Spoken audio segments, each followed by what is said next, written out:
Welcome back. I'm Dr. Perkins, a board-certified OBGYN, and today we're continuing our conversation on how to lose weight with insulin-resistant PCOS. So this is part 2 of a great conversation. If you have not caught the first one, go ahead and check it out. But let's continue talking about glycemic index and eating carbohydrates with PCOS.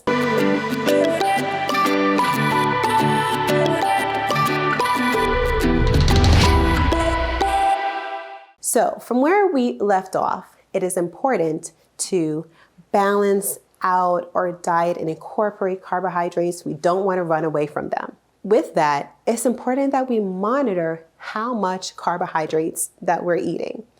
Now, you've probably heard of this before, but too much of a good thing can be a bad thing, right? And it's no different here. It is possible that we can have too much good carbohydrates. We can have too much healthy fats. We can have too much protein, all of which can lead to us having more of a difficult time losing weight with PCOS. So how do we monitor this carbohydrate intake? Well, we monitor the types of carbohydrates we're having, how much, our portion sizes as well. We want to make sure that we never eat our carbohydrates without proteins, and be sure to space out your carbohydrates throughout the day. Meaning, let's not have breakfast be carb heavy and lunch be very light and dinner be carb heavy. If you can split your carbohydrates throughout the day, that allows your body and your insulin to be slowly regulated throughout the day rather than having spikes a lot. And I really want to talk about the spikes just a little bit more here. Most people don't understand that the spikes of your insulin is what is most dangerous compared to the amount of insulin being released in your system. Spikes are dangerous. Spikes allows our organs to suffer in that small moment in time that the levels are really high. And so it's very important that we release those carbohydrates very slowly over time and without those spikes. Now, while you're tackling weight loss with insulin-resistant PCOS, eating a great balanced diet pairs very, very well with exercise. So let's now talk about what exercises to do with insulin-resistant PCOS. There are 4 exercises that I recommend for those with insulin-resistant PCOS. And these are cardio, okay? But not any and all types of cardio. What I will mention is that it is recommended to engage in moderate intensity exercises for at least 150 minutes per week, which roughly equals 2.5 or 2.5 hours of moderate intensity exercise. That can include cardiovascular activity. Now, in general, I'll take any kind of movement. If you are active, if you are sweating, if you are moving, this is good. If you are really working on losing weight, especially with insulin resistance, it may be a better option for you to engage in HIIT exercises for your cardio.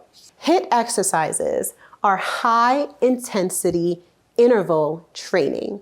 Compared to cardio, where you may be on the treadmill for an hour, you go for a very long run, you take a kickboxing class that lasts 45 minutes, that is sustained cardiovascular activity for that period of time. HIIT exercises are short bursts of super high intensity exercises for a short period of time. So think of sprinting at your greatest speed and your highest endurance. You are really pushing for about 15 seconds. You give it your all, you're out of breath, the 15th second comes, you're done, and then for about 30 seconds, you walk at a super slow pace and you catch your breath. If you continue this for 10 minutes, for instance, where we're not spending as much time with cardiovascular activity, like a long class, you're spending 15 minutes of 15 seconds of everything you've got, followed by 30 seconds of rest.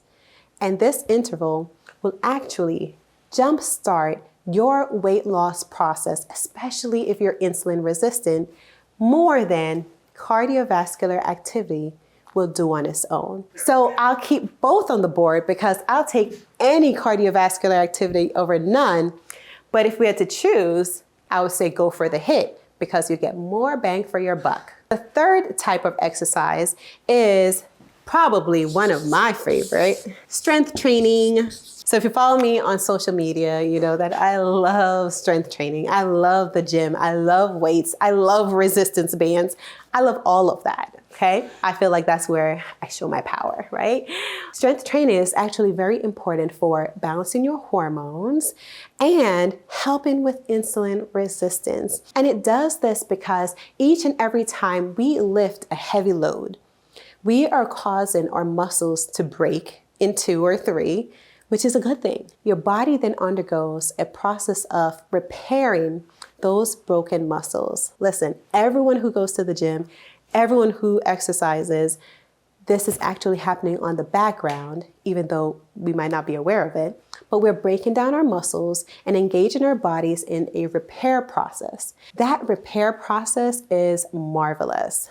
Why? Well, it requires using a lot of energy and resources from our bodies, including fats, to help the repair process. So each and every time you break your muscles, you're using up extra energies and fat tissues to help to repair it, which leads to you losing weight. It leads to your metabolism increasing.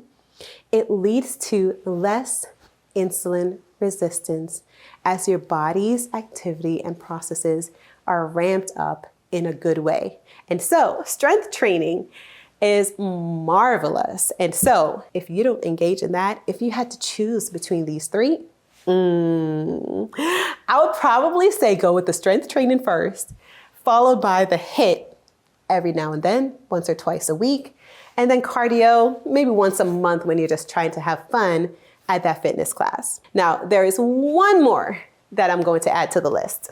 Now, flexibility training is really important to help to support our systems, and it does so by helping us to use the smaller muscles. So use our collagens in our joints and involve them in our health and well-being at the same time. And so with that, we're thinking about yoga, we're thinking about Pilates, things that really require a lot of core strength. And these are actually very helpful for those with insulin-resistant PCOS. Here are my top recommendations for exercising in order to lose weight with insulin-resistant PCOS. All right, so we've talked about so much, and I have so much more to add, but for today's video, we'll add in the top 5 supplements that I recommend for insulin-resistant PCOS. Inositol is the first supplement that I would recommend for you. With this supplement, it is able to help your body process glucose and sugars much better than it does without it. And so it is easy for you to get the supplement over the counter at any drugstore or even online. However, while using this supplement, I would absolutely recommend that you speak with a provider first to make sure that this is the right direction for you. Second, I would recommend taking vitamin D. Most people are vitamin D deficient and many are not aware of it. And so if you're not sure if it's been more than a year and you have not been tested for your vitamin D level, I recommend that you see your primary care doctor and be tested today. And of course, if you are deficient, it is important that you supplement and to recheck your levels after completing the course of treatment so that you know that your vitamin D levels are on par and right where they need to be. Next is cinnamon. Believe it or not, much research has been done for those with insulin resistance. Studies have shown that using cinnamon may help with your fasting blood sugar levels as well as your overall insulin sensitivity. Next is chromium. Chromium is a trace mineral that has been shown to lower insulin resistance. Lastly, I recommend using omega-3 fatty acids. Omega-3 fatty acids have a lot of antioxidant properties that also help with insulin resistance. Now, we've covered this and so much more in these two videos on insulin resistance, PCOS, and how to lose weight while going through this difficult and challenging condition.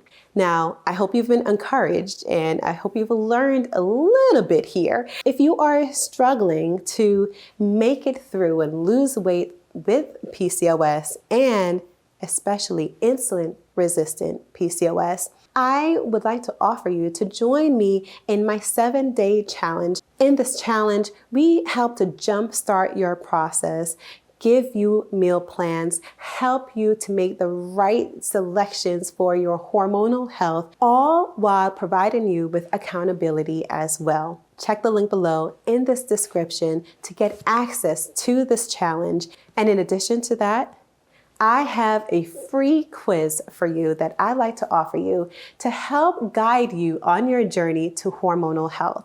This quiz will kind of break apart your lifestyle and find things that you could be doing that may be harming your hormonal health. Thank you so much for being here with me today. I hope you've learned a thing or two. And if you have, drop a comment below and I'd love to see you on the next video. I'm Dr. Perkins. It's been a pleasure.